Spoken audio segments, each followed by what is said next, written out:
ready for Homeland the movie. You're watching Beyond the Trailers review of Zero Dark 30. Believe this story? Osama bin Laden? Yeah. What convinced you? Her confidence.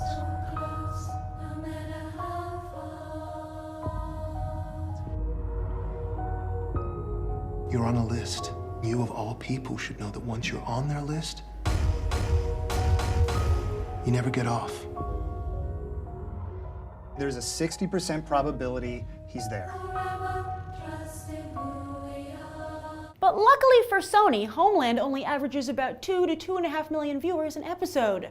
Sure, it's burning up iTunes and on demand, but that still leaves a ton of moviegoers out there who have yet to see Carrie Mathison hunt down Abu Nazir and seriously crush on soldier-turned-terrorist Nicholas Brody. But fascinatingly, Zero Dark 30 doesn't just mirror Homeland in terms of plot. Both are big awards winners. Homeland has already laid claim to numerous Emmys and Golden Globes, while Zero Dark 30 has suddenly become a big frontrunner this year thanks to early Best Picture wins from the National Board of Review, New York Film Critics Circle, Boston Society of Film Critics, and the Washington, D.C. Film Critics Association. But it should be no surprise that Zero Dark 30 is a quality piece of work. First of all, it's helmed by Kathryn Bigelow, who's already a pro at depicting our conflict in the Middle East. She won the Best Director Oscar for The Hurt Locker back in 2010, and the film also won Best Picture. Then on top of that, she and Mark Bowl, who also wrote and produced The Hurt Locker, have made Zero Dark 30 twice.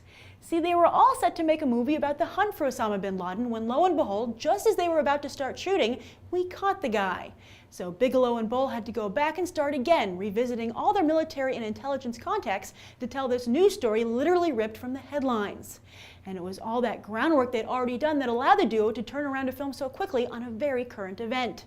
And fittingly, for a film from the first woman to ever win the Best Director Oscar, Zero Dark 30, along with Homeland, shines a light on the changing face of the CIA.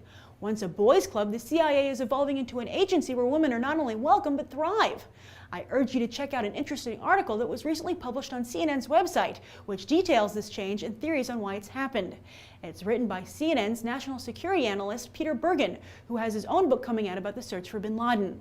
But while Zero Dark 30 is certainly well researched and features impressive talent in front of and behind the camera, will it click with audiences?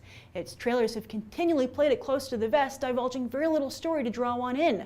Plus, The Hurt Locker is the lowest grossing Best Picture winner since 1978, and recent films with a similar theme, such as Body of Lies, Green Zone, The Kingdom, and Jarhead, all failed at the box office. Plus, there's a chance audiences could feel it's too soon to tell this story. Let's go find out. This movie's been getting a ton of buzz. Does it live up to the hype?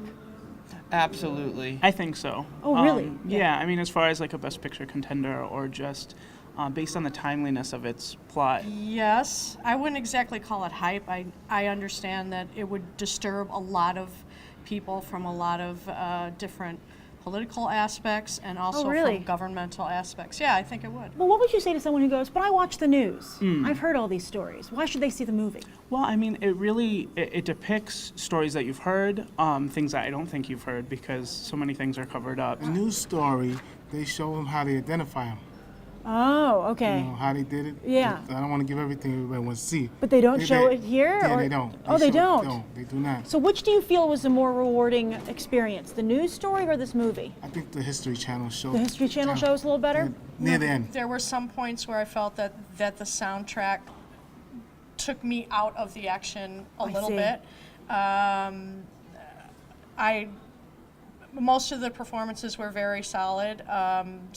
Some moments, again, would pull me out of the story. It's like the events, they are a bit slow in this, and you know, there's just sometimes there's like too many characters to keep track of, and that would like, you know, get you off the film. So how was this from an entertainment standpoint? Was it fun to watch?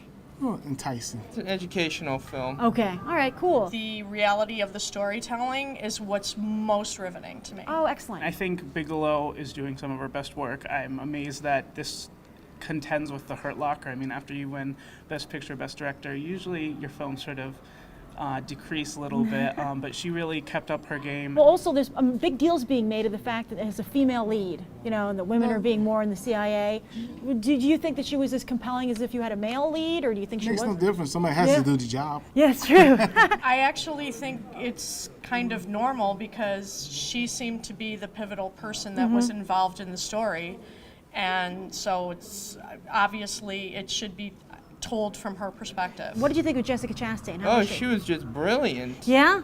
I've seen her in other films, and she's really couldn't get any better than this. My last question for you is, do you watch Homeland? On Showtime? On occasion, but I don't make time for it. Oh, no. I don't. I bought the first season on Blu-ray. I'm going home for Christmas, and I want to watch it then. Oh, cool. What do you give the film on a 1 to 10?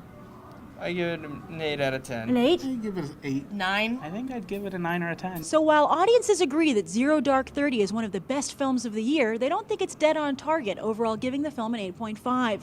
And speaking of the best films of the year, be sure to vote in Beyond the Trailer's end-of-year poll for the top 10 movies of 2012. Go to tinyurl.com/BTTVote2012 now through January 3rd. I'm Grace Randolph reporting from Regal Ewok, and I hope to go beyond the trailer for these other top movies.